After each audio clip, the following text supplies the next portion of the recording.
আমার ওয়ারিশ বাড়ির 6 জন, বাট আমার একটা ওয়ারিশ সানি নেওয়াজ এবং মেহফিজ নেওয়াজ এই পুরা বাড়ি দখল করে 6 জনকে বঞ্চিত করে তারা সমস্ত ভাড়া নিয়ে নিচ্ছে এবং এই বাড়ি দখল করে আছে। কোর্ট যখন বলবে অবশ্যই আমি গাড়ির চাবি ফেরত দিব, আর আমি তো লিগাল ওয়ারিশ, আমাকে তো বঞ্চিত করার রাইট নেই। এই জন্য তারা এই বাড়ি থেকে বের করার জন্য আমাকে হুমকি দেওয়া হচ্ছে। পুলিশের তেমন সাপোর্ট আমি পাইনি। আমি নুসরাত জাহান, আমার husband major ex major Khaled Akhtar, house 33 road 3 sector 13। আমি এই বাড়ির বৈধ ওয়ারিশ, বাট আমার হাজবেন্ড মারা যাওয়ার পর থেকে আজ 7 বছর আমি অনেক অত্যাচারের শিকার এই বাড়িতে। আমার ওয়ারিশ বাড়ির 6 জন, বাট আমার একটা ওয়ারিশ সানি নেওয়াজ এবং মেহফিজ নেওয়াজ এই পুরা বাড়ি দখল করে 6 জনকে বঞ্চিত করে তারা সমস্ত ভাড়া নিয়ে নিচ্ছে এবং এই বাড়ি দখল করে আছে। তারা সবসময় এই দোতলায় পার্লার দিছে, 4তলায় বাইং হাউস, 5তলায় ছেলেদের ম্যাচ। পার্লারে তো অবাধ ছেলেদের আসা যাওয়া, আমি বাধা দিলে সবসময় আমার সাথে ঝামেলা করার ট্রাই করে এবং তারা নেশাগ্রস্ত। সানি নেওয়াজ গাঁজা খায় রেগুলার, এবং তো তার ভাই মেহফিজ নেওয়াজ সিজোফ্রেনিয়ার পেশেন্ট এবং ইয়াবা খায়। তারা একটা সন্ত্রাসী টাইপ দারোয়ান আমার বাসায় নিয়োগ দিছে, যে আমার সিসিটিভির ফুটেজ মানে সিসিটিভির লাইন কেটে দিছে এবং আমাকে হুমকি দেওয়া হচ্ছে যে আমার বাসার সকল লাইন আগামীকাল কেটে নেওয়া হবে। তো তাদের অত্যাচারে আমরা অতিষ্ঠ হয়ে আমি 7 বছরে অনেক জিডি করছি থানায়, বাট তেমন কোনো ফলাফল আমি পাইনি।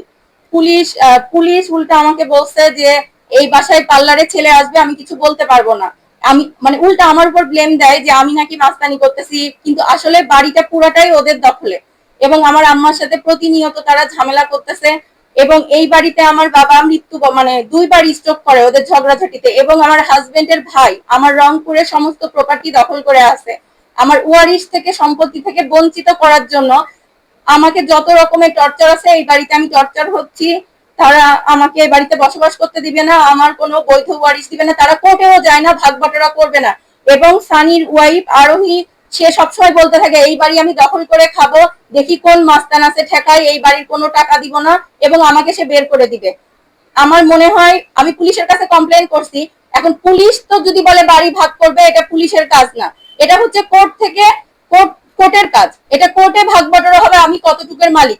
আমি অনেক প্রপার্টির মালিক, আমার এই ফ্ল্যাট কতটুকুই বা হবে, আমি 3 কোটি প্রপার্টি আমার কাছে আছে বা গাড়ি আছে। গাড়ি তো কোর্ট আমাকে দিতে পারেনি, কিন্তু এই গাড়ির চাবির জন্য প্রতিনিয়ত পুলিশ দিয়ে আমাকে হ্যারাসমেন্ট করা হচ্ছে।